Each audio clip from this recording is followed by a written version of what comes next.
Greetings, pilots and passengers. Welcome to the next episode of the Dare to Talk podcast. Today I have Rick from the Tin Biscuit Podcast, and it's great to have you here. Thanks for asking me on. Thank you very much. So, could you tell me a little bit about who you are and a little bit about your podcast? Yeah, I'm Rick. I'm from the UK, and I set up my podcast for a free speech, unedited podcast because like everyone was getting cancelled, and I just thought I'm into so many things. I thought I'll just get a podcast that can cover everything, and anyone's welcome on. So I've had a trans woman who won 4 million from a £10 scratch card, and it turned out she sold her soul to the devil. I've had MPs on, I've had Tommy Turgos on, I've had Paddy from Emmerdale on, I've had the police officer from Emmerdale on, Charlie Brooks from EastEnders. Who else? I've had some of my friends on, and I've just yourself's been on. I've had Sam Tripoli on. So just anyone about anything. I've had Paul Goldingham from Britain First. I've had a Labour MP, Conservative MP. So anyone's welcome. Because I think all views must be heard regardless if I agree or I don't agree. And I just give this platform to anyone to come in and speak. So yeah, that's it. So when did you start the podcast? 2018 November. Right. So you've been at it a while, yeah.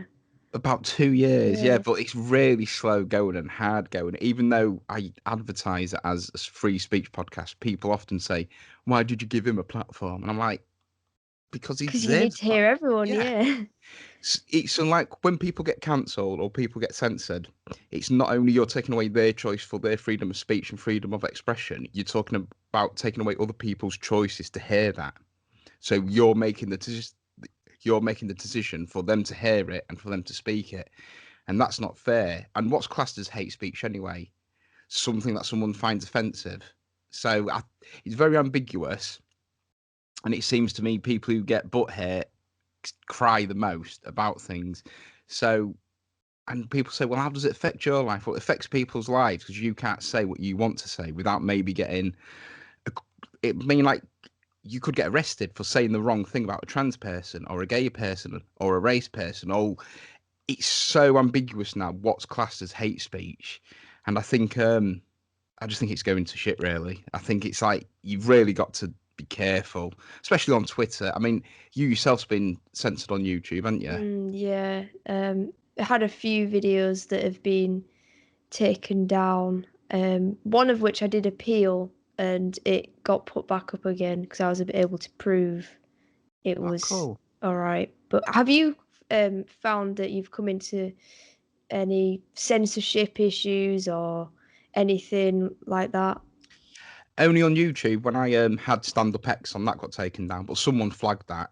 Because I did some videos about the BLM protests, and I'm just saying how unfair it was, this and that, and about the statues, how go to one statue, don't go the other one. So I did this with Stand Up X, and I think he flagged it. That got taken down, but I couldn't reprogram. I couldn't put that back up. Then another one got taken down about a test centre that I went to, but I did get that back up, and it's not been taken down since. So it was 2 warnings, really. I hadn't had no strikes, so. Yeah, lucky I got a strike. You got a strike already? Yeah, I got a strike a couple of days ago for a video that had been unlisted. So it wasn't public. It was unlisted.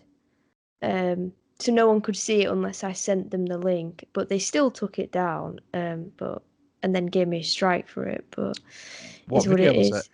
It was about the vaccine, and it got done for medical misinformation. So could you post them for a week, or? I can't post for a week now. I must have got that on Thursday, and then they said that I won't be able to post for another 7 days. So there's no YouTube for 7 days. That's crazy. But you're still on brand new YouTube, aren't you? Yeah. And what about BitchChew? Are you on BitchChew? Is it BitchChew? BitchChew, yeah. I tried that. It's a bit. I think it's one of them things where nothing really stands up to YouTube in terms of how easy it is to use. But I think, there'll be a point where YouTube will eventually be obsolete, but that's a while away yet. The thing is, as someone else was saying on a podcast, the reason why YouTube's so popular is because you've got your cooking programs, you've got your fail videos, Mm. and they're the things what people like. Like, sort of, some people are over 100,000 followers, but they don't get that plaque because it's down to YouTube's discretion. So I think like things like warnings and strikes can go against you. So don't expect a plaque anytime soon. Yeah. Not if, but when you get it. Yeah. So your name for the podcast, Tin Biscuit Podcast, what's the story behind that? I was stoned. That's it. That's it. I just thought of something random, and that just came up. I didn't even research if I think I had a look to see if there was someone else out there. And I know there's Tin Biscuit Podcast, but not the. No, wait there. And the Tin Biscuit Podcast, aren't there? So like, there is another one, the Biscuit Tin. Right. So yeah, there's one called the Biscuit Tin. But no, just like sort of the Tin Biscuit Podcast, because I like biscuits. Biscuits traditionally come in a tin. And I thought something random, something quirky, something strange, something that people might not forget, a bit Yeah, random. it definitely works though, 'cause there's no other podcast that is called anything like that. Yeah, It thanks. definitely Yeah, sticks in people's minds. yeah. It's just people have got to listen to it. It's so hard though doing a podcast. You're doing really well with your YouTube because I'm crap at editing. We've talked about it before. It's like I can't edit, which is good because I just want everything unedited and I want it to be raw while Mm. people can see it. There's no sort of mischief in there, nothing insidious. So yeah, I thought a podcast and then going into YouTube. But yeah, I just thought just some random things and I felt a bit high and I thought, do that. Yeah. So you've covered a lot of topics on your podcast. Hmm. Out of all of them that you've sort of looked through so far and discussed with people, what has been one of your favourite topics? I'd say the lady who sold her soul to the devil because that was Melissa Eade and she lived in Hull. And I don't know if you saw any of her videos she put on Facebook where I've seen a few. yeah. And I was very daunted when I went because I thought, have I really done the right thing? Because she's going to be crazy. And her fiance, Rachel Nason, was already friends on my Facebook. But I got in contact with Melissa and she surprisingly said, yeah, just come to her house. And it's like surprising how many people say, just come to my house and we'll do the podcast. So I went there and like, she's not as crazy. Oh, sorry, she wasn't as crazy as I thought.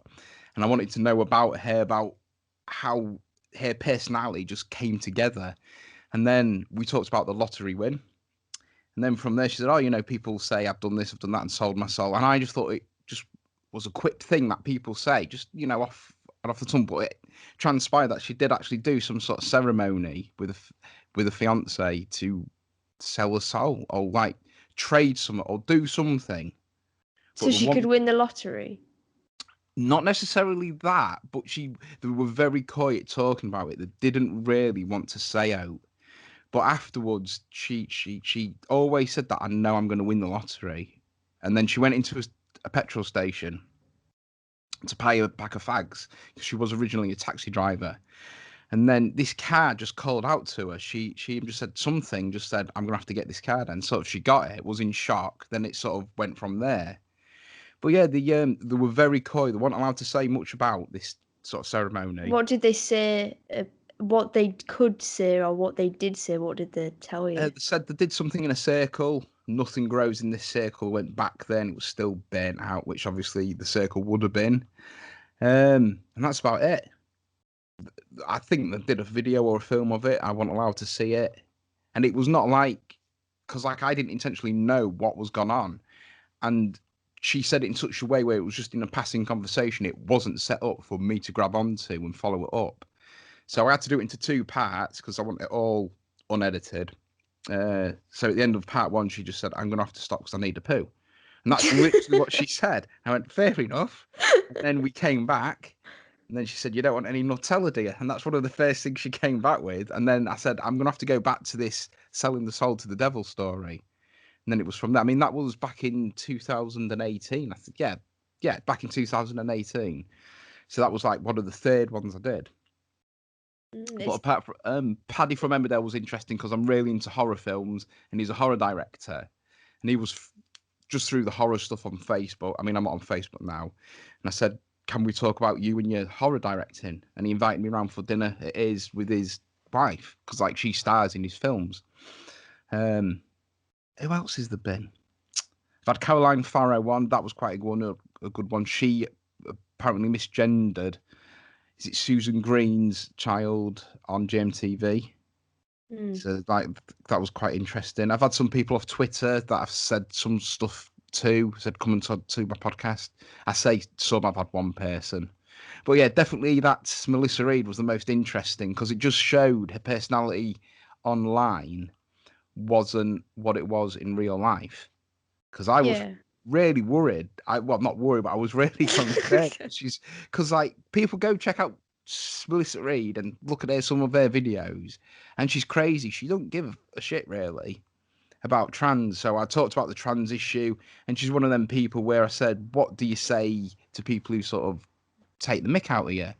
We get stuff like saying, "Get your cock out in the street," and then we carry a dildo and we get it out and wave it to them. So she's not one of them ones who got offended easily. She like turned on them, but she still had that craziness, but she wasn't half as bad in real life, which I was very grateful for. And I came out and I was really surprised.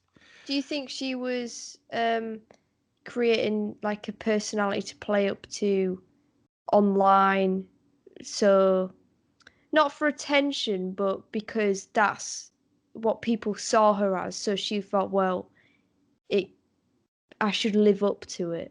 I think she magnified herself. I think she was quite, I was going to say quite normal. Well, that's quite a wrong thing to say. I think she was quite normal outside and she couldn't hold herself. She wasn't stupid by no stretch of the imagination. She wasn't stupid. And she was really nice to speak to.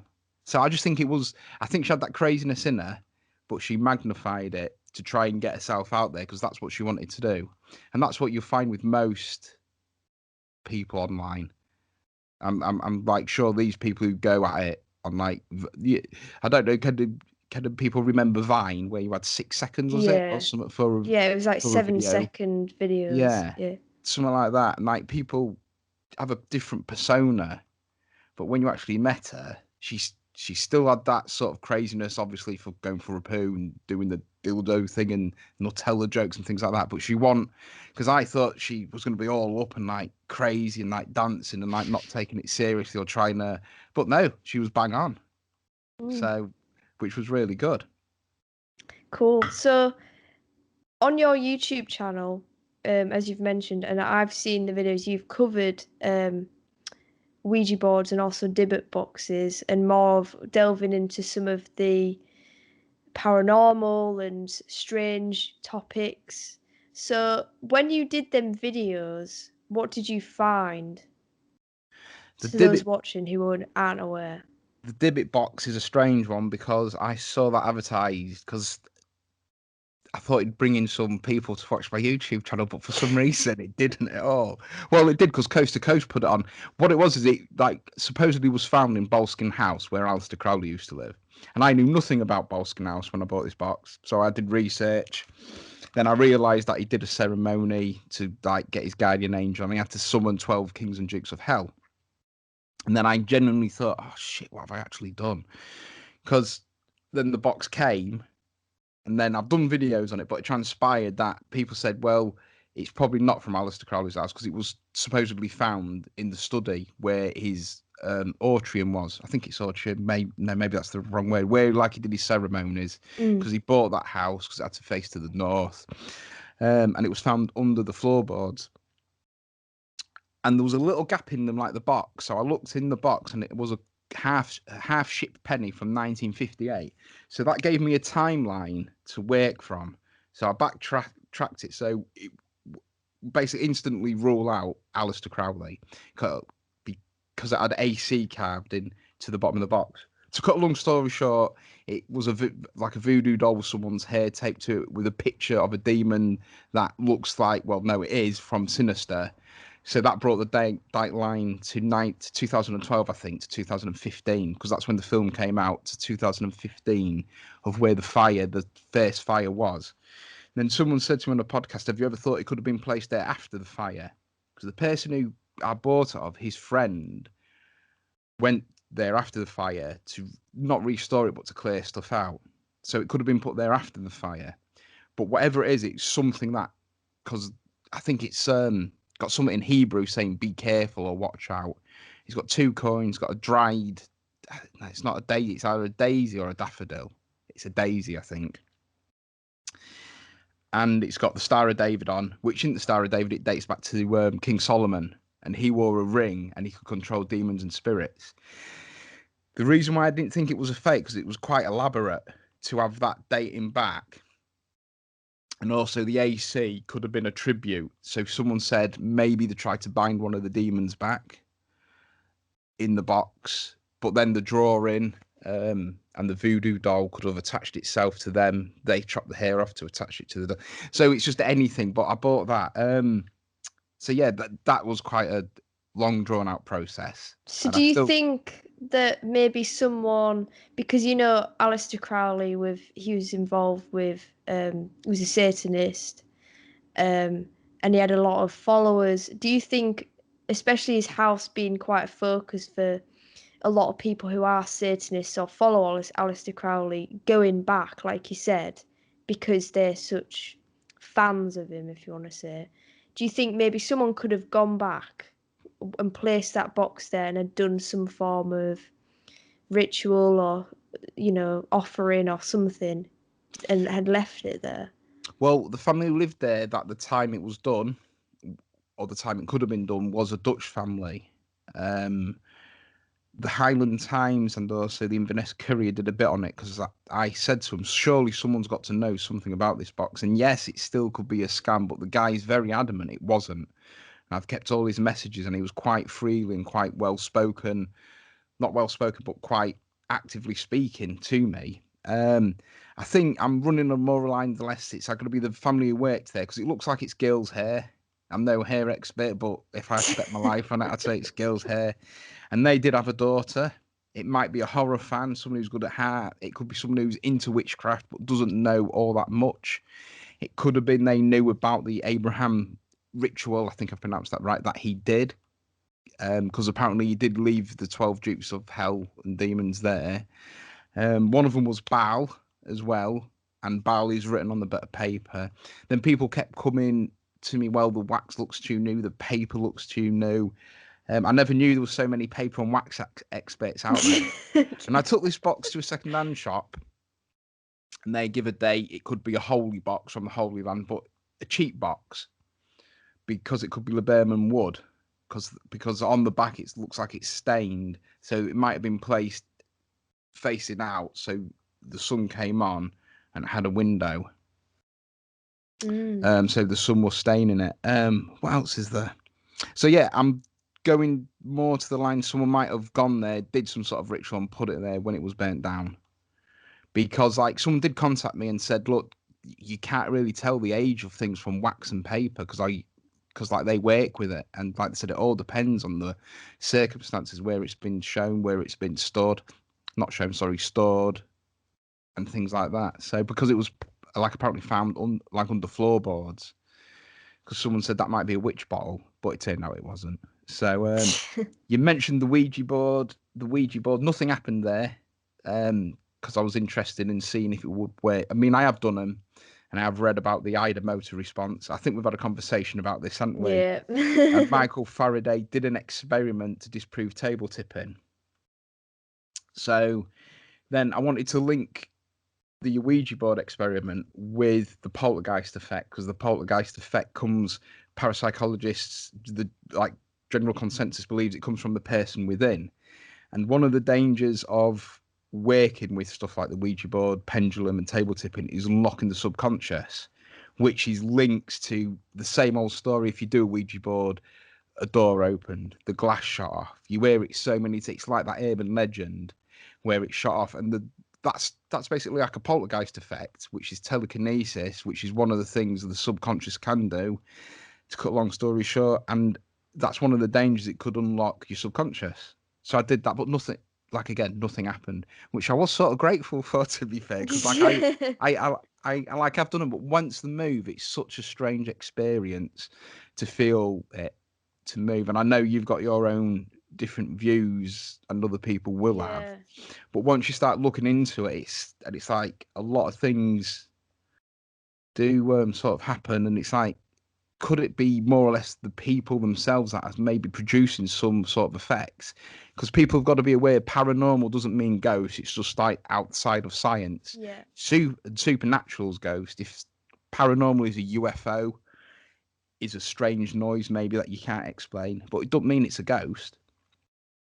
Because when I was studying, there was one investigation where these people went to a house, and the occupants in the house was I don't think I've told you this one, have I? They're saying they were smelling strange smells, they were feeling sick, they felt uneasy, they were seeing strange lights. So these team of parapsychologists went in and did a study, and these people were really scared. But it turned out the house wasn't built completely level.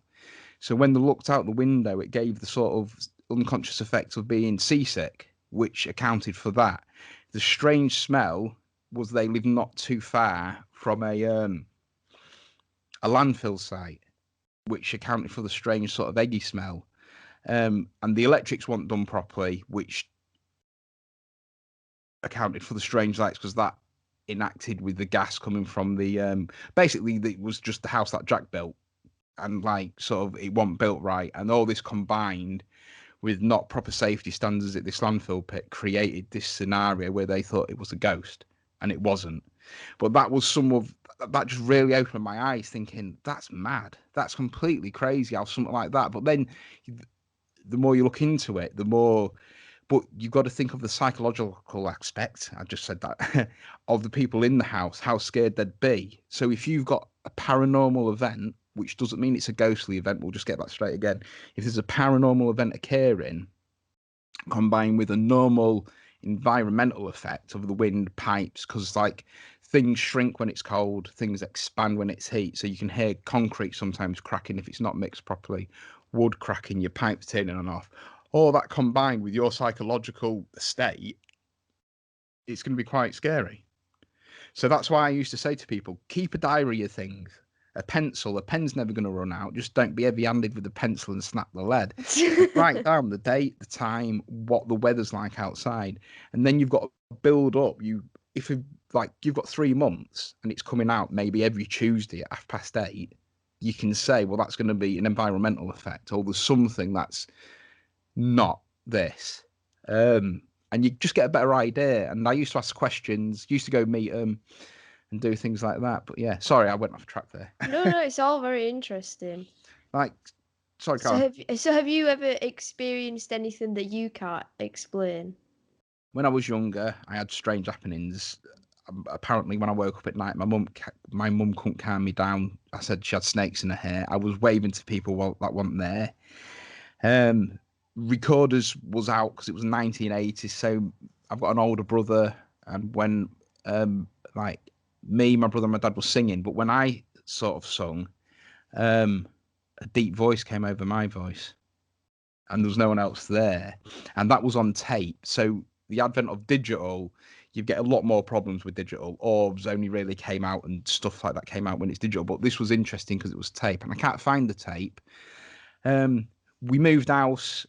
A few weird bits happened, like I was choosing a Mr. Man book for my dad to read before I went to bed, and he was in the bathroom, and I left my Fisher Price figure behind me. He was like a little action man figure, and it came over my shoulder, and there was no one there. But again, thinking about it, could it be the Poltergeist effect? Because I was young, and it only lasted for maybe a couple of years, which can go on board with the Poltergeist effect. Recently, about 2 years ago, I went to a church called Skidbrook in Lincolnshire. I don't know if you've ever heard of it. It's supposedly one of the hauntedest places in the I UK. haven't. Is it meant to be like one of the most haunted places? Yeah, it's like it's got rods there. They're like these small creatures that can't be seen that fly dead fast.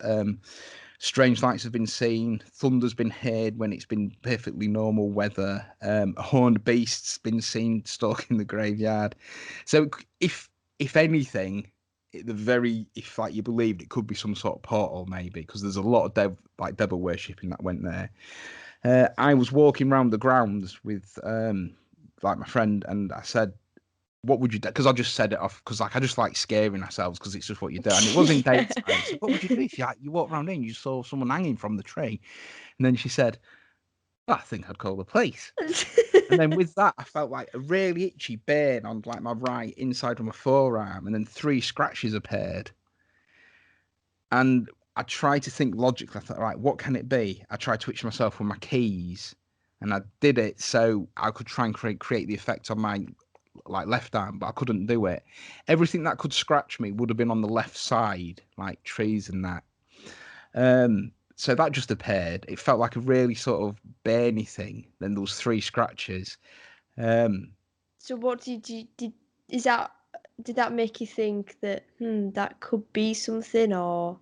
Well, it does give the same like people who are on like ghost hunts, like sort of investigations, and like they do get marked and scratched. They do say that's the exact feeling. 3 scratches. Turns out it's against the Holy Trinity. It's like a form of fuck you to God, the Holy Spirit, and Jesus, the Holy Trinity. But what was interesting, which comes back to the Poltergeist effect, is when I was walking around because it was crowing season. And I said, we're going to have to be careful if there's crows near, because like crows do attack. When I didn't get attacked by a crow and didn't know about it, but there was a small crow hopping around, like a baby crow hopping around. And I thought to myself, it just came in, but this is before it happened. And I thought, no, my luck, if I picked that up and tried to put it somewhere safe, it would scratch me on like my arm, and I'd have to go to hospital and sort it all out from there. And then maybe 15 minutes later, 3 scratches appeared. So was that me putting it on like the poltergeist effect? People think that's a crazy idea, but it's no more crazy than a dead body or a dead ghost or a dead soul or a demon scratching you. In fact, it's probably more likely that you've done it yourself. So, for people watching, could you explain what the poltergeist effect is? Right, the poltergeist effect. Poltergeist is classically known as a noisy ghost. Something that chucks glass, things appear, you heard banging, shaking cupboards, things like that. But what parapsychologists now think is that it comes from the person within. It only lasts sometimes between 6 months to maybe 2 years at the very most, but it's focused around one person. So if you took that person outside of the haunted house, everything would stop. All the activity would stop. You bring them back into the haunted house, all the scenario, it would kick up again. And it's normally with young girls when they go through their like things that go through their sort of puberty and things like that, and boys, but it can affect adults as well. But they do think because when your emotions change and you can't deal with them, because obviously we all go through that puberty stage where we don't know what's going on, we don't know how to deal with our feelings and things like that. Still, sometimes we get it. It's got to be expressed in another way, and it's through the subconscious. So it's, I think they've coined a term. What's it called? It's like something like telekinesis. I know what you're on about. I'm trying to think of the word as well. It's where it's sort of it manifests into the physical. Yeah, and it's just repeat. Yeah, I honestly can't remember. But then they think it's that because the evidence supports that. It doesn't support an outside source. It's supporting someone from within. And most cases are related to the phenomenon, what's going on. So like there was a case they investigated, and it turned out the kid was in a swimming team at school, and he was under pressure from his mum and dad to get swimming done all the time, like really good. But it turned out the phenomenon was all to do with water, like water pipes bursting, the taps coming on, and he was a swimmer, so it was related like that. So sometimes it can be done like that, but the more you go into it, it's more of the psychology then, and it's not so much. So it like gets a bit deeper. So like you go to these YouTube videos and they go, oh, we've got some poltergeist like some poltergeist activity.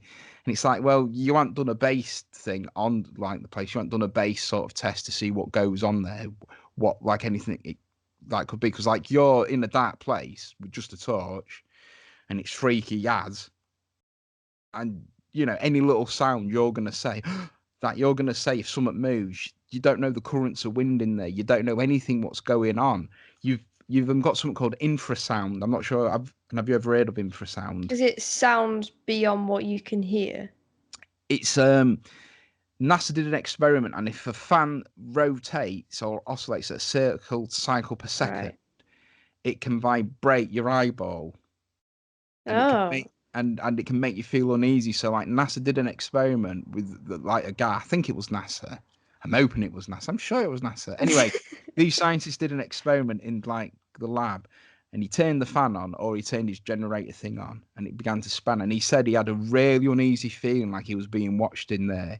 He didn't feel very well, and he saw dark shadows starting to fly past him, like out the corner of his eye. Because everyone says they see it out the corner of their eye. It's never in your front vision, it's always in your peripheral vision. He turned it off, and he said literally everything just went back to normal. So that's why, again, I asked him to keep a diary, because you've got that idea of residual energy. So if you saw, say, like a Roman soldier walking in a field and he just disappeared, that's just like a playback in time. So certain aspects, when certain things come together, like maybe if you've got a lot of electromagnetic energy in the air, or depending on the sort of weather things, it could maybe play it back. That's just one theory they have, because it don't interact. So yeah, it's just really going back to the poltergeist. So yeah, like they think it comes back from like the same person. So it comes from your subconscious, hence the Ouija board, and then things you do when a glass comes off, shoots across the room. Does that come back from you? It's interesting hearing all that, because I mean, in my experiences with this sort of thing, I've had including with my family as well, because my family are very spiritual and believe in um, a lot of this sort of thing. And hearing some of the experiences, um, it's, I mean, my mum often sometimes says that, tries to explain a lot of things away, um, but me and my dad are very concrete in our understanding. And the way I see it is, if we can't really explain what we've experienced, or what someone else, you can't explain what someone can't explain what they've really experienced properly, because the best way for someone to understand something is if they experience it themselves. But of Mm. course, you know, not everyone's going to experience something, if that makes sense.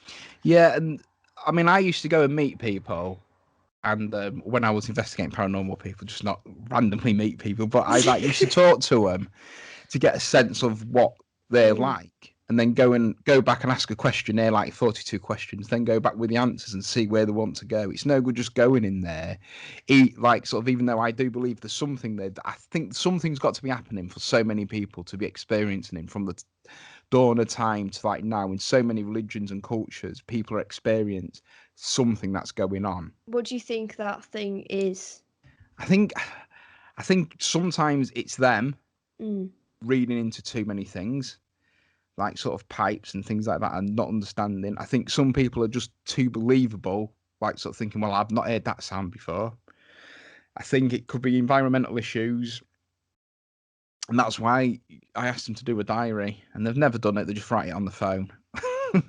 And so I think a lot's got to do with their belief system as like, well, and that's, I mentioned before, if you've got like a genuinely paranormal event occurring, which isn't ghosts, that's supernatural, we'll say paranormal, which is out of the realm of science, happening with something that's normally happening, you combine the two with your with their psychological state, it just creates a really big mess. Things like Most Haunted hasn't helped. Things like people taking pictures of orbs, saying, "Oh, I've got an orb floating around the room," hasn't helped, because the orbs have only really come into their own since digital.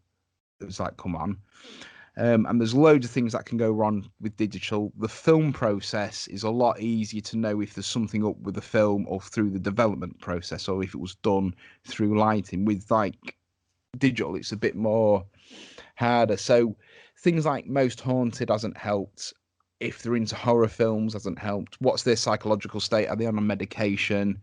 Were they drunk? Were they high at the time? All these things must be taken into account if a paranormal event's occurring, because I went to one person for the first time meeting, and they went, "Oh, I thought you were going to bring all your equipment," and that's what they want.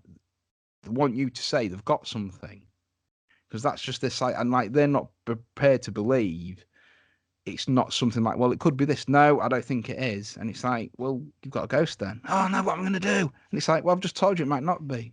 And it's like, it's a really strange thing that goes into people. Like if you experience something paranormal, and I've done it myself, you do get disappointed when you find out it's probably not paranormal or supernatural. So yeah, you've got to, and then you've got the advent of these, is that drop down? And then you've got the advent of these spirit boxes, which is basically an FM radio that's been it's been made so it scans at a really fast pace through all the FM stations. I don't know if I've seen it, and they use it in like Ghost Adventures and stuff like that. And that's not really a good way of saying, because like sometimes they just say, oh well, yeah, it's just answered our question. That's fine if you've got another 2 bits or 3 bits of evidence to back that up with. It could then be used, but because it's scanning, say maybe 50 radio stations at dark, because radio signals are easier to pick up when it's dark, you just don't know. And then it leads on. It's just like a big spiral. Go and find out a bit about radio stations and how like radio stations work, or like frequencies, see what the interference is like. But they're all on there and say, I've got a ghost, we've had a port. Well, you fucking done an EMF baseline test around the house. You haven't got a map of it. Have you found out any information about what's there? But people are too easy to believe it. As you say, ghost hunters use them, and it's like it's not very scientific, is it? It's not a very scientific method of using, unless it's backed up with something else. If like you can say, well, that happened, we got an anomaly on our recorder, the temperature dropped and the like EMF meter went crazy, then you could maybe say, well, something might be going on, which takes more investigation. But one bit of evidence like that, if you can even call it evidence, doesn't equate to you've got a ghost. I genuinely saw someone went to someone's house, and it's Proving Demons. They've got a YouTube channel. I don't know if you've ever seen them. Proving Demons, they've Exploring with Fighters. Yeah, they work with, what was it, the other guy called? Dark Arts TV. He's Proving Demons. I know them because they worked with there's that other paranormal channel of the guy in the US. Don't know what he's called. Right. I know who you're on about though. Yeah. Well, he's got proven to be fake, but he went to and he's got loads of followers on his YouTube. I did a podcast about this, saying how all these fake YouTube people are getting loads and loads of followers, like these Randonautica videos. No one's following you on Randonautica. That's fucking bullshit. No, they don't find half the stuff they find on Randonautica, because I've done Randonautica and all I can find is a crappy old can in the sand on Cleethorpes Beach. It just doesn't work like that. The dark web doesn't work like that. Anyway, I don't want to get on about that. He used a spirit box at someone's house as a form of like investigational evidence, and I thought you can't do that, because I think the guy was really worried, and then he went in there with this old crappy radio and span it round asking questions. Is anyone there? Trying to get Ken Bruce or Jeremy Vine to come on with like one word or something. And it's like, it just doesn't work like that. You've like got to maybe make a plan of the house. You've got to maybe do a baseline test with your EVP and recorders. I have 3 recorders of the same model, because you can't really do it off one recorder, because that might be a glitch in there. So maybe I have more than one recorder, maybe a tape one and a digital one. I have a tape recorder as well on you, and a digital recorder on you, do a film and a digital camera. So you've got all these form of evidence, because if one thing's captured and someone says, well, it could be your digital malfunctioning, but if you've got it on your film camera or your film tape, and you can analyze and say, well, it's not the film, it's not the development process, it's not the camera, because we can see this because it's a film camera. Yes, it's an ass to do, but it's a lot easier if you've got double exposure, because the thing with these orb things in that, because it's low light, it's hard to pixelate, so it will bring up everything really it can. I'm not saying all orbs are like that, because you do get some orbs with like film camera, but the majority of them are through digital. And especially when people say, well, have you seen that fly past the camera? Because I had one person come to me and said they've got these things like spines flying around the room that can capture them on the camera. And all it was just the sort of frame rate, but they did actually look dead freaky. They looked like a bloody spine flying past. But because it was low light, a crappy megapixel camera, the frame rate went fast. It captured the moth or the fly, whatever it was, flying through, and it created that effect. So you really can't go off one bit of evidence when people say, well, yeah, I think you've got something in the house from a spirit box. So I lost all respect for that because he's got a lot of people and he thinks he's into demons and like everything. It's like, it don't work like that. So, how did you originally get into investigating the paranormal?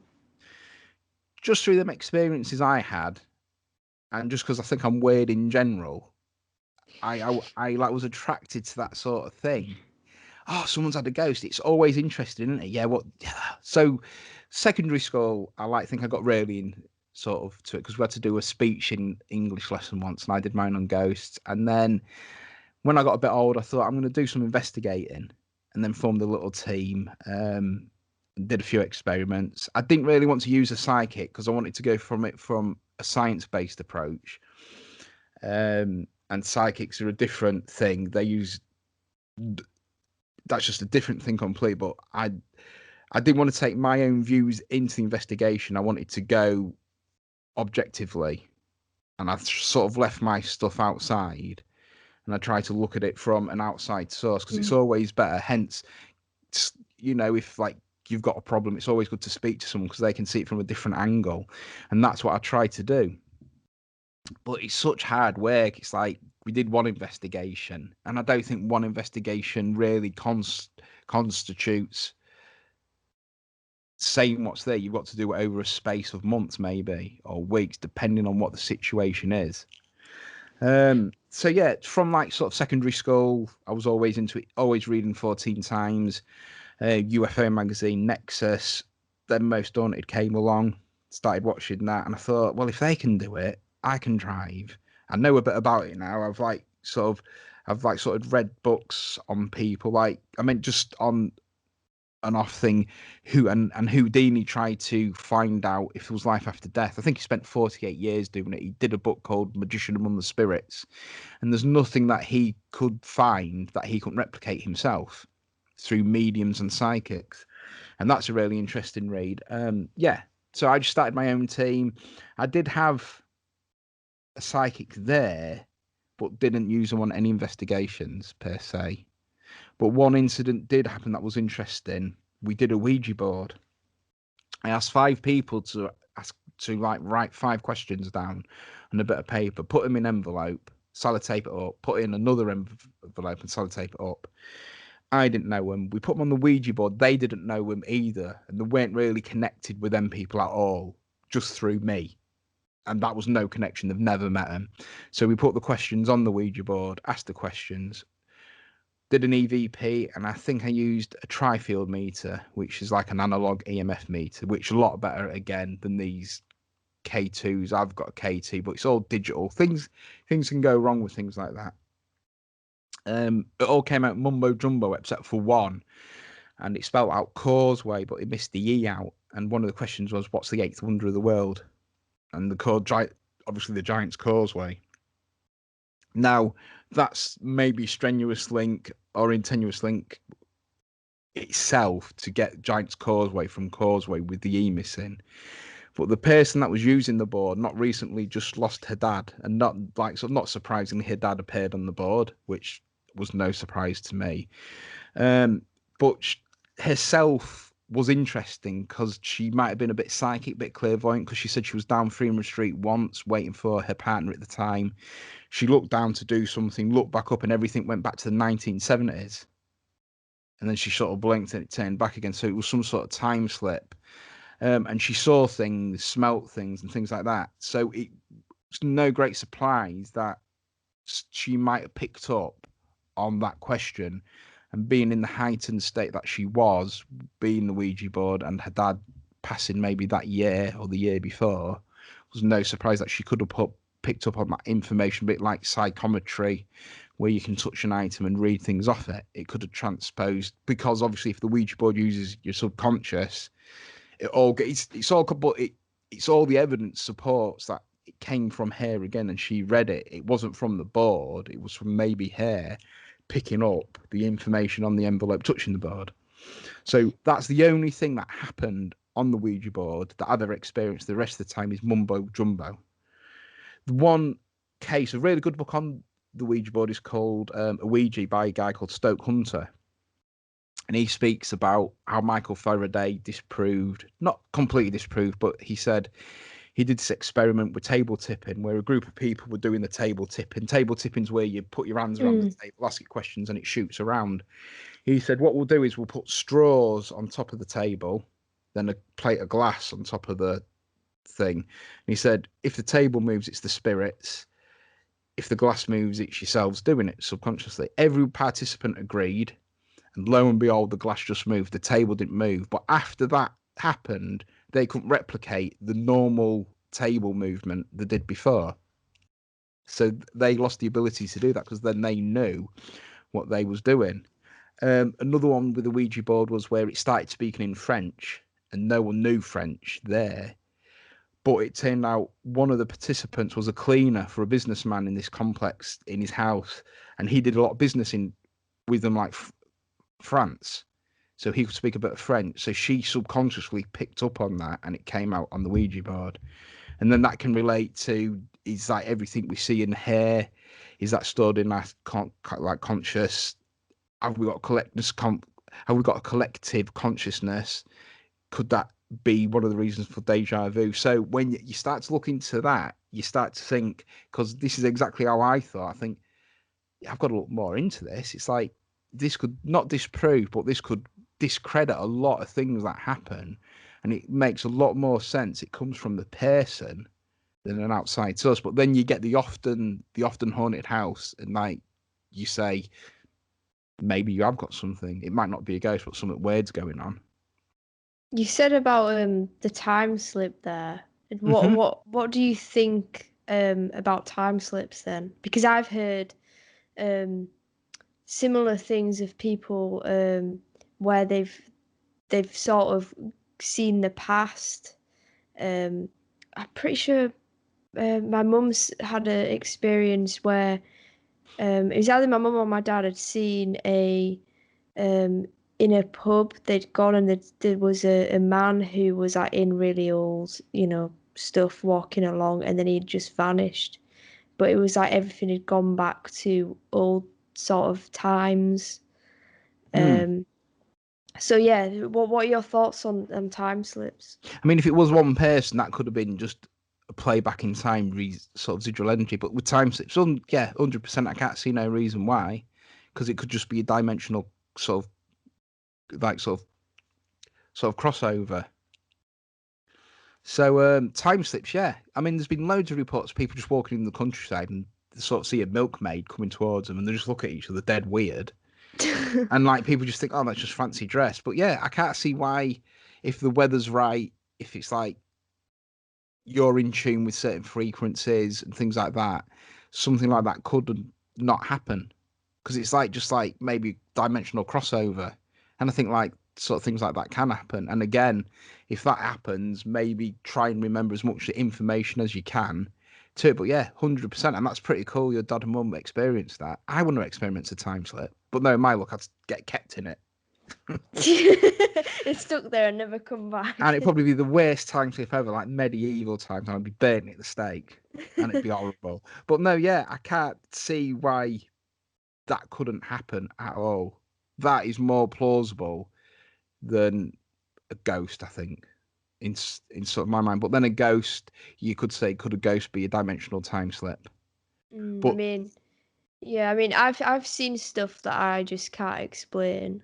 One of which I've seen a full-bodied apparition that, I mean, I can't explain it. how long ago was that? It was. I'd say it was a couple of years ago, 2-3 years ago. Yeah. that's like another important reason why you should write things down, because you've got something called confabulation, is where you Oh, honestly. I have. I wrote Oh it right, down cool. after it happened because I've got like a book of which originally was like a dream journal, but then I started writing stuff down that was just weird, that anything would happen. Um, and I have a book called the Spooky Book The as spooky well. book. Yeah, with spooky stuff that we've experienced in. You need to Um, do a podcast on that. That sounds awesome. yeah, I mean we've got two now because we filled up the first one, and we've got a second one now because I started it when I was at uni, a spooky book, and then I brought it home, and we've just sort of continued it, and we've got a second one now that we started, Spooky Book 2. Spooky book too. You see, that begs the question: is are you more in tune with things, and is it you? And why do you see them? Parapsychologists like to also know why do people see them, not what they are, but why do people see them? Because Mm, obviously, we don't always see with our eyes; we process through the brain, and then it comes like that. But if someone, I had someone on the podcast called Zara, and she gets followed a lot by this like sort of certain thing, and then it begins like, well, if things happen all the time and that person's getting a lot of things, that's something worth investigating. And then you can go on, and then you can say yeah, something's the going on. interesting thing is, um, it's not just me who's seen the same thing. It's my brother's seen it. My mum and dad have all seen the same thing. Mm. But I didn't know um, that they had seen it until I'd said that I'd seen it, if that makes sense. No, and that's sort of a good way of doing it. If like you're ever in investigation or a haunted house with someone, don't say to your partner that you teamed up with that, did you hear that? Because then it's just Yeah. suggestion. So when I was going on about more evidence than people who just use just one part of equipment, you having that written down and them experiencing the same thing gives it more substance. Mm. Again, there might be an element of suggestion in there. I'm not trying to take away anything, but that gives it more substance because you've wrote it down. And it's like you've got it there. You're not thinking back, which comes back to the confabulation, where your brain will put in bits. Like I often see a film and I'm like, or I often give you an example of the Mandela Effect. I've played the drum since I was 10. I ain't got a kit anymore, but I can remember a guy working at a music shop in Grimsby called Kev Rogers. I hope he doesn't ever listen to this. And I used to speak to him, and I sure I was reading our local paper, and I'm 100% positive I saw him in there, and he died of cancer, right? I'm sure of Mm. this. So I saw the owner because I used to fix mobility scooters before I started. Anyway, I used to fix my, and like the old owner of the music shop came in, and I said to him, I said, "Oh, did you hear about Kev?" And he went, "No." And he went, "Oh, he died. He died of cancer." And he went, "Oh God, he didn't." I went, "Yeah, it's really." And then it turned out. Then I had a thought one day. I thought, "Did he actually die of cancer?" And I thought, "Has he?" And I checked, and nah, I see, fuck, he's still alive. So there's me going telling everyone that he's died of cancer, and the guy hasn't. But I honestly saw it in the local paper. But Mm. that goes to show you: is it the Mandela effect, or am I just stupid, or do you fill in the blanks of what you think's happened? But that just gives you an example of what could happen. But I honestly think I've seen him in the paper say that he passed away because I was proper shocked because I've like seen him and he like tried to teach me a few things as well. See, it's interesting you said that because my mum had an experience where, so I don't know who it was, but it was someone who is I don't want to say family friend, but someone we knew who died. Um, God, this must have happened last year or something, and they had died pretty recently. And she was in town, and she was walking in the high street, and it wasn't busy, but there was people around. And she said, and she swears, she still to this day swears down that it was him that walked past her. And she said it was really weird that he was just wandering around like as if he was just going about his day and stuff. And she said, and I said, well, do you think it maybe was someone who just looks like him? She said, but it was him. It was. She swears down that it was him. Could And be a that, doppelganger. yeah, it's A clone. weird. Yeah, Or it could be one of them things like you said, like a dimensional slip. crossover thing Yeah. into another thing. People, I mean, it's interesting you've seen that because people have seen themselves going into their own house before. So, That's weird. yeah, it could be Is some. that like a dimension thing? Who knows? Yeah, maybe. But it's like sort of. There was this book that was made for kids, and to be fair, it's a really good book. It's quite an old school book, and I like read it in there, and I thought, oh god, don't hope Is I ever it see myself. what is the book called? Because I remember having a book and it was like something like all about ghosts or something. I bought it for my nephew for his birthday, and I knew it would scare him, but I was told no, that's what he wants. It was, and they did monsters. It was called World of the Unknown Ghosts 1, and it was Oh, right. by let me was that can Oh yeah. I remember having something similar to that. I had like a book where it was when I was at school. One thing that really got me into ghost stuff is, do you remember like the world book fair thing where you go buy books and stuff. I don't think they did that in my day. I left school in '95, I Well, think. they do like world book fair thing, and there Right, was this cool. one which was all about ghosts, and I probably still have it, but it was amazing, one of the most interesting things. But I digress. But um, yeah. So what I wanted to ask you is, looking back on your podcast, Hmm. who are some guests that you would love to interview? What again? Or guess that I haven't Some interviewed. people you would love to have come on. Uh, I emailed the White House to see if Donald Trump wanted to come on.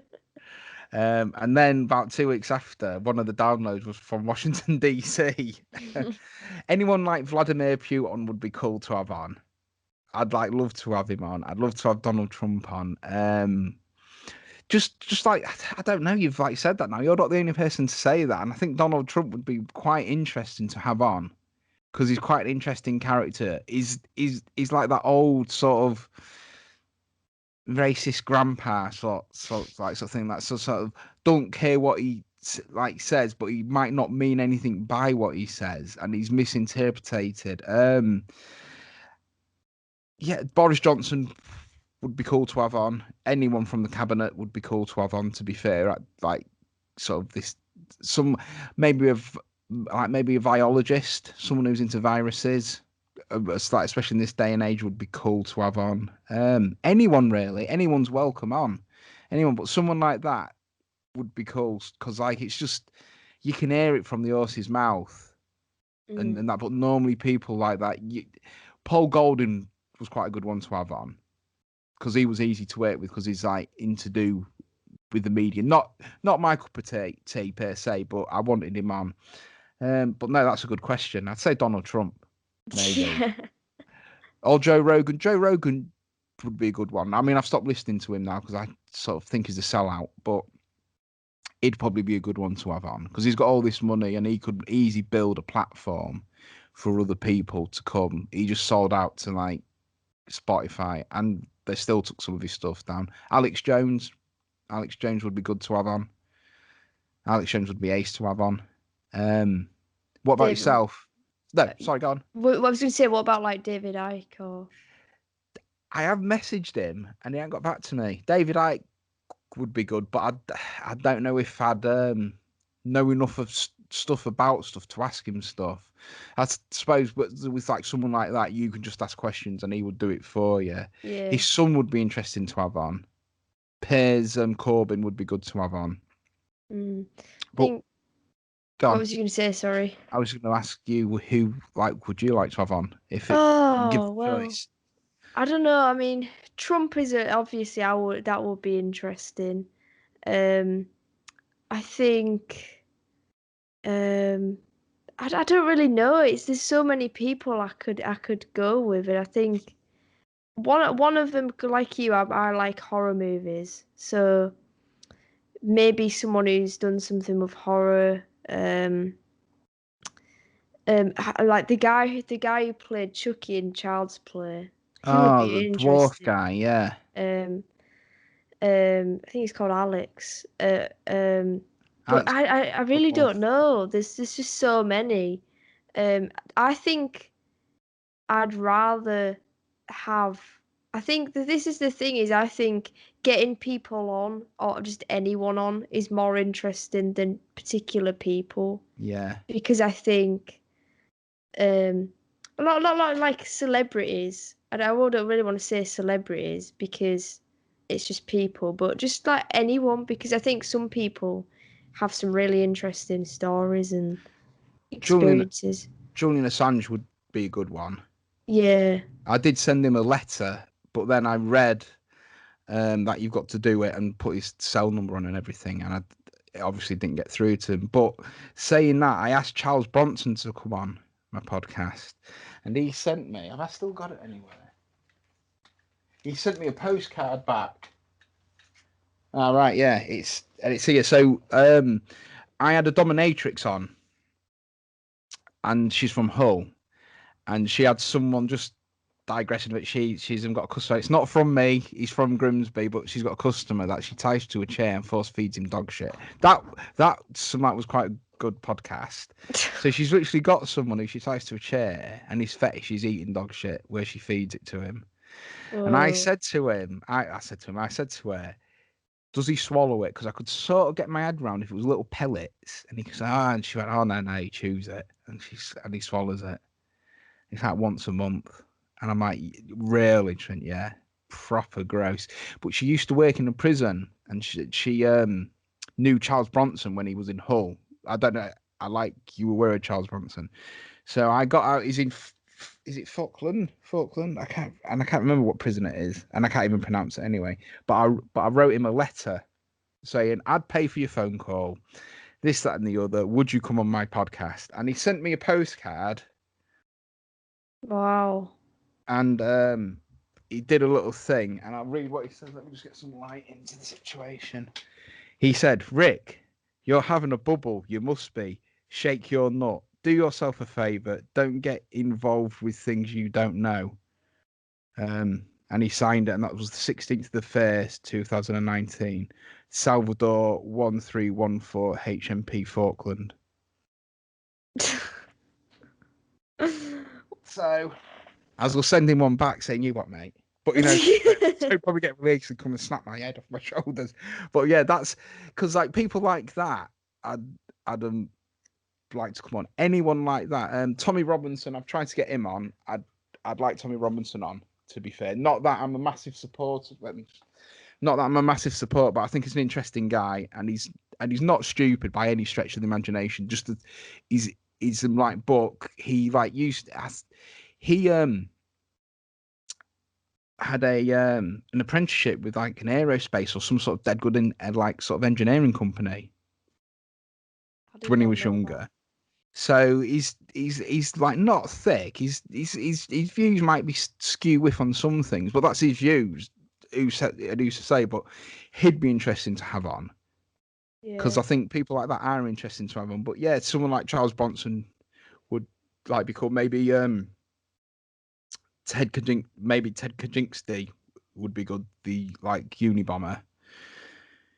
He'd be cool to have on. But yeah, that was quite an interesting thing because I was serious. Like I said, I'd pay for your phone calls. I know they're going to be dead expensive, but because at the time I could record over phone calls when I had an Android phone. Apple don't seem to like doing that. And he said, give you like not a shake. I was sending one back. Come on, mate. You knob. I was only trying to be fucking nice, and you threatened me like that. Passive aggressive, you prick. But then I thought, knowing my luck, he'll send either someone round or he'll come out and go, all right, mate, are you the one?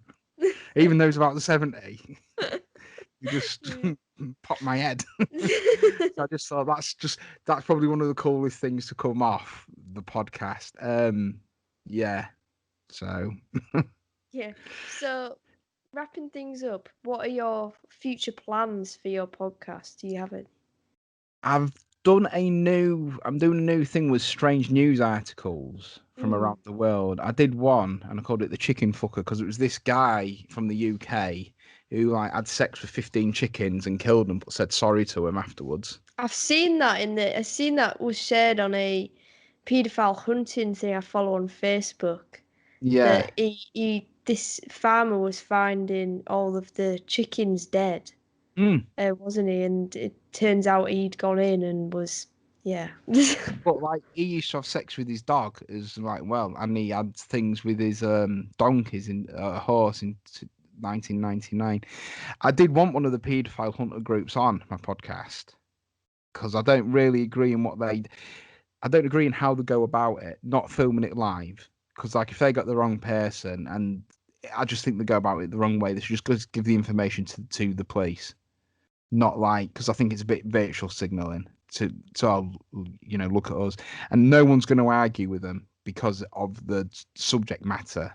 No one's going to dare say, well, I don't think what you do is wrong. But yeah, I don't really. I mean, yeah, they're doing a good thing, but they're going about it in such a bad way because if they get a wrong person or something like that, they've ruined Mm, that life. And like it's happened before yeah, with like, and it's so dangerous because as soon as you put it live on Facebook, I mean, I'm not on Facebook, but I know the mentality, not of everyone on Facebook, so don't start freaking out, people. But a lot of it is like you're socially conditioned to like go, yeah, and once you get into the mood, you're like, yeah, and it's like that person's life's over. And it's not just that person. That person might have family that know nothing about that, but it's got a knock-on effect. So just get the information and give it to the police. yeah. I mean, the question's got to be asked, why are they filming it to begin with? Mm. If they're doing such a good thing to get these people off the streets, why don't they just give the information to the relevant authorities? Why have they got to feel the need to like film it Yeah, I and mean, be like, I remember when I was at uni, we had the opportunity to go to Crown Court and watch some of the court sessions. oh right, that's And one of them was to do with um this guy. It was quite a famous guy. I'm pretty sure it was. I don't want to say it was an actor, but he might have done. He's quite well known. Um, and what he had done was he flew. He was gonna. He'd come over from Ireland to meet a 12-year-old girl hmm, or 12, 14-year-old girl. But obviously, but it wasn't a actual 12-year-old girl. It was one of these hunting groups pretending to be yeah, a thing. So they'd got all the evidence built up that he was actually going to meet her. Um, and when we were going into the courtroom, um, the paedophile hunters were wearing obviously their jumpers with all the stuff on, sort of advertising their group, and obviously you can't. I thought, well, you sort of making a mockery of it because you can't do anything that's going to sway the jury in any way. So you wouldn't want to be wearing them jumpers at all because you could no, get done for contempt of court. And so they got told to take the jumpers off, and then they made a right to do of it. And after the session had finished, as we were going out, the defendant comes out the same. They came out the same way as everyone else, because it was going to be over multiple court sessions. And as soon as he came out of the courtroom, they all started shouting, "Pedo, you scum, you this, you that." And I think, well, you're just making a joke out of it then, because it's yeah, serious. You can't say you're hunting paedophiles and then potentially ruin the whole court session because you're effing and jeffing. So yeah, I think effing and jeffing, I like it. yeah, I think they do, like, I completely agree with you. They go about it the wrong way, Yeah, but there are some groups that I think um, do it properly. They don't do the live streaming and they just hand it straight to the police rather than some of these groups do and just I mean, if you're gonna do that, just don't tell people about it because obviously you want recognition for it. And I know because I've sometimes do it, not like recognition for hunting paedophiles, but recognition for doing things when you shouldn't be like that. You shouldn't do it for virtual signaling. You should just do it because it's the right thing to do.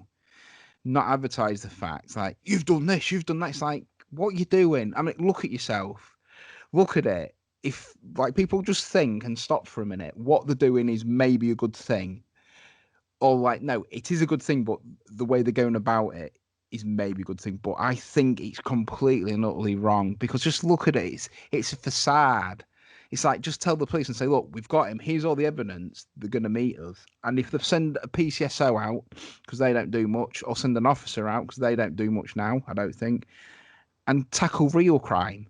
But they've got this thing is where they're going to film it. You're going to get maybe 3,000 views, maybe 500 live. I mean, I don't know what the like live view is. I'm beginning to think it could be a lot if it's something like that.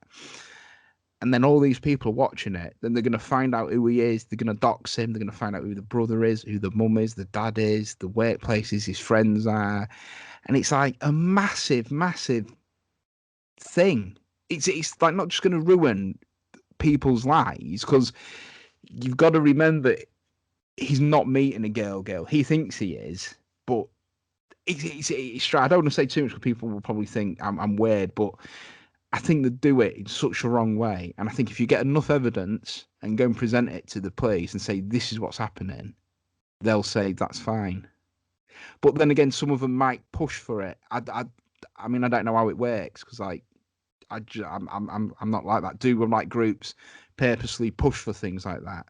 Or is it generally you've got some creepy ass motherfuckers out there that will do things like that? I just don't know. I mean, I'm guessing you have, but to film it, to me, is just like, and to like stream it live is just to me to say, oh, look at me, virtual signaling. And like sort of, I said that when someone painted that Black Lives Matter in big yellow things in New York. I said that's just virtual signaling, and someone said, well, it's not, is it? And I said to him, come on my podcast, and he did, and we came to an agreement, and he went, well, yeah, maybe. So just do it. Don't do it for like recognition. Do it because it's the right thing to do. And I know we all like to do things and put a comment and feel good when people like it, because that's the way now we've been programmed, like how many likes we can get, because it does feel good.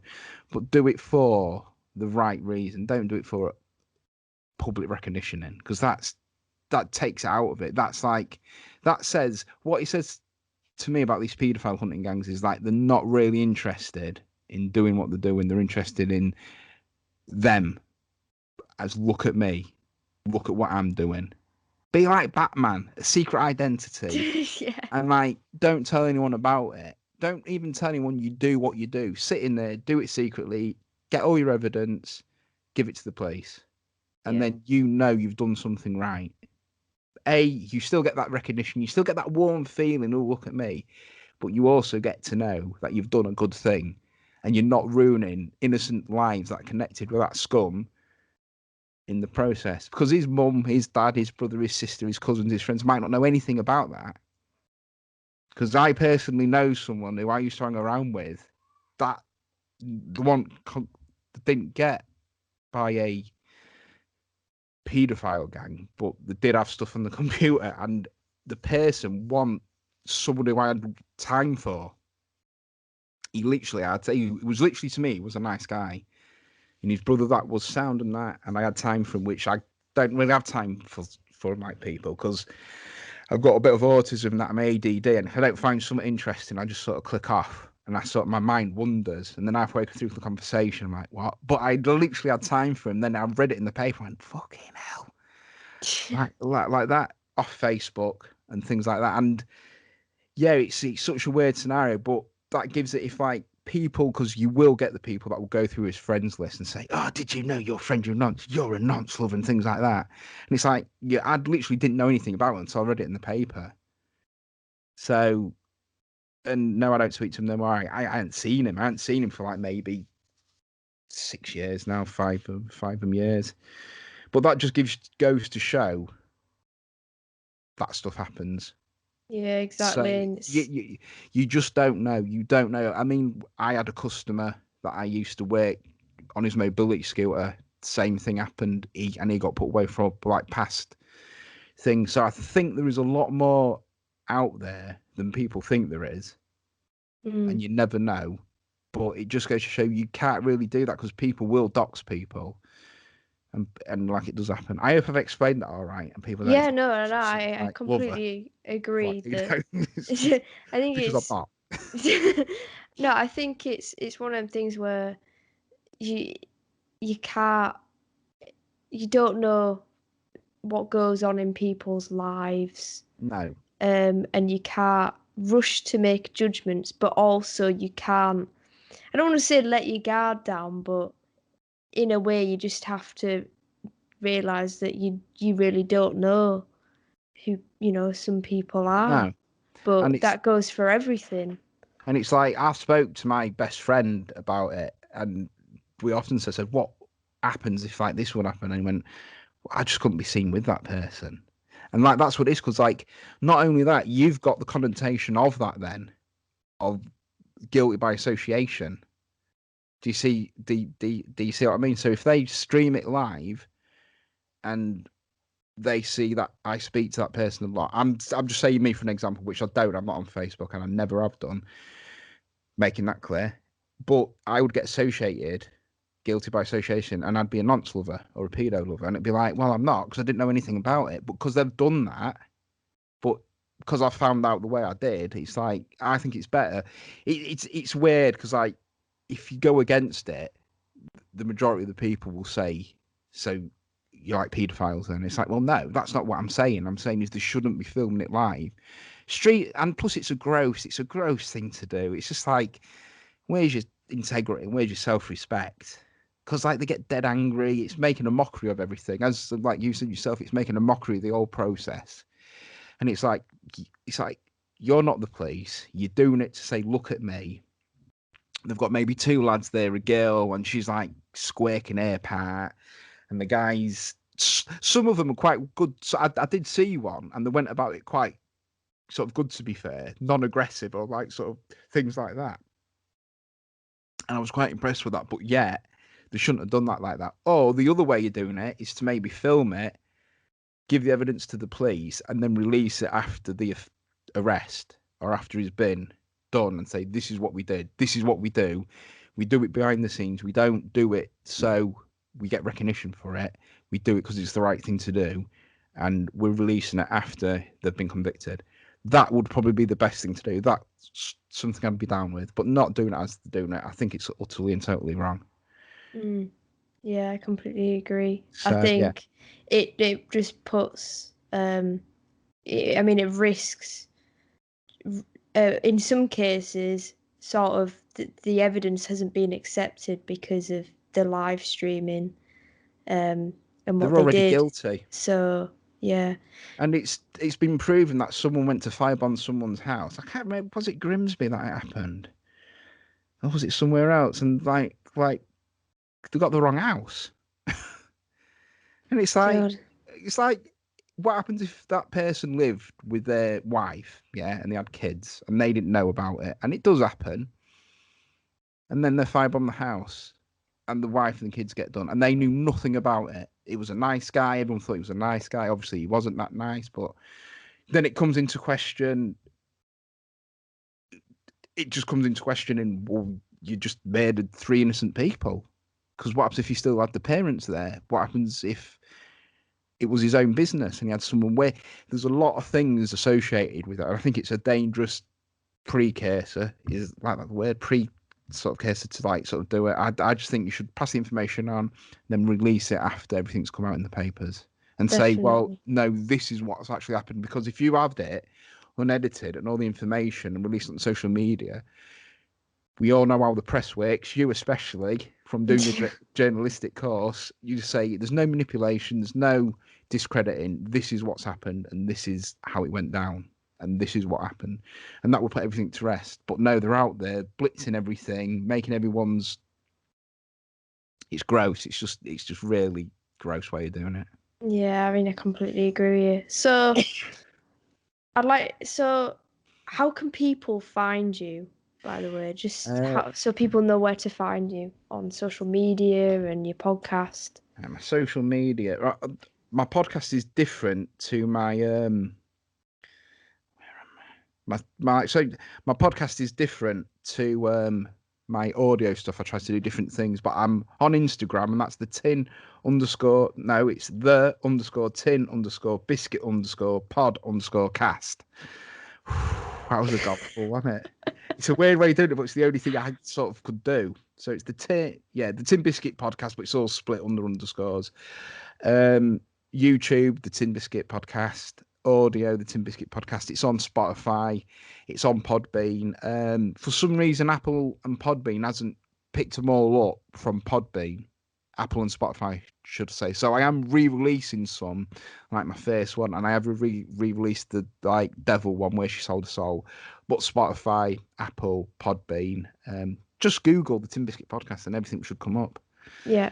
I'll include all of the links down below in the description box for people to find. Thank you very much. Yeah. So thank you so much for coming on. No, thanks for asking. It has been really interesting. Yeah, I've enjoyed it. It's good. Yeah, it's been really good having you. So thank you so much.